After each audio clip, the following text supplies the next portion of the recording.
ನಮಸ್ಕಾರ ಬಂಧುಗಳೇ, ನಾನು ಈ ದಿನ ನಿಮಗೆ ಪರಿಚಯ ಮಾಡ್ತಾ ಇರುವಂಥ ಗಿಡ ಯಾವುದಪ್ಪ ಅಂತ ಹೇಳಿದ್ರೆ ಹರಳೆಣ್ಣೆ ಗಿಡ. ಹೌದು, ಇದನ್ನು ನೀವು ಸರ್ವೇ ಸಾಮಾನ್ಯವಾಗಿ ನೋಡಿರ್ತೀರ, ಕೇಳಿರ್ತೀರ. ಏಕೆಂದರೆ ಇದನ್ನು ನಮ್ಮ ಸನಾತನಿಗಳು ಅಂದರೆ ನಮ್ಮ ಪೂರ್ವಜರು ಅವರ ಜೀವನದ ಉದ್ದಕ್ಕೂ ಈ ಹರಳೆಣ್ಣೆನ ಬಳಸ್ತಾ ಬಂದಿದ್ದರು. ಹೌದು, ಇದರಿಂದ ಏನಪ್ಪ ನಮಗೆ ಆರೋಗ್ಯಕರ ಲಾಭಗಳು ಅಂತ ನೀವು ಕೇಳಿದ್ರೆ ತುಂಬ ಲಾಭ ಇದೆ ಬಂಧುಗಳೇ.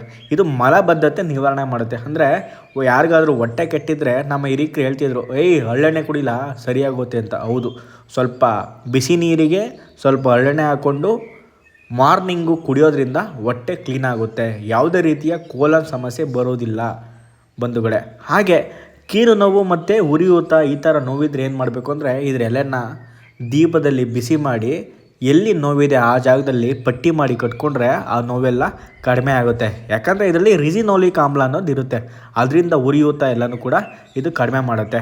ಮತ್ತು ಕೂದಲಿನ ಆರೋಗ್ಯ ಒಳ್ಳೆಯದು. ಹೌದು, ಅವಾಗೆಲ್ಲ ಬಾಣ್ತಿರಿಗೆ ಎಲ್ಲ ಹಾಕ್ತಿದ್ರು, ಅಂದರೆ ಕೂದಲು ಆರೋಗ್ಯಯುತವಾಗಿ ದಟ್ಟವಾಗಿ ಬೆಳೀಲಿ ಅಂತ ಬಂಧುಗಳೇ. ಮತ್ತು ಚರ್ಮದ ಆರೈಕೆ ಕೂಡ ಒಳ್ಳೆಯದು ಇದು. ಯಾಕಂದರೆ ಚರ್ಮ ಎಲ್ಲ ಒಣಗ್ತಾ ಇರ್ತದೆ, ಅಂಥವ್ರು ಏನು ಮಾಡಬೇಕು ಅಂದರೆ ಹರಳೆಣ್ಣೆನ ಚರ್ಮಕ್ಕೆ ಹಚ್ಕೊಳ್ಳೋದ್ರಿಂದ ಚರ್ಮ ಒಣವಿಗೆಯಿಂದ ತಪ್ಪುತ್ತೆ ಮತ್ತು ಚರ್ಮದ ಆರೋಗ್ಯ ಚೆನ್ನಾಗಿರುತ್ತೆ ಬಂಧುಗಳೇ. ಮತ್ತು ಕಾಂತಿಯುತವಾಗೂ ಕೂಡ ಇರುತ್ತೆ. ನೋಡಿ, ಇಷ್ಟೆಲ್ಲ ಉಪಯೋಗ ಇದೆ.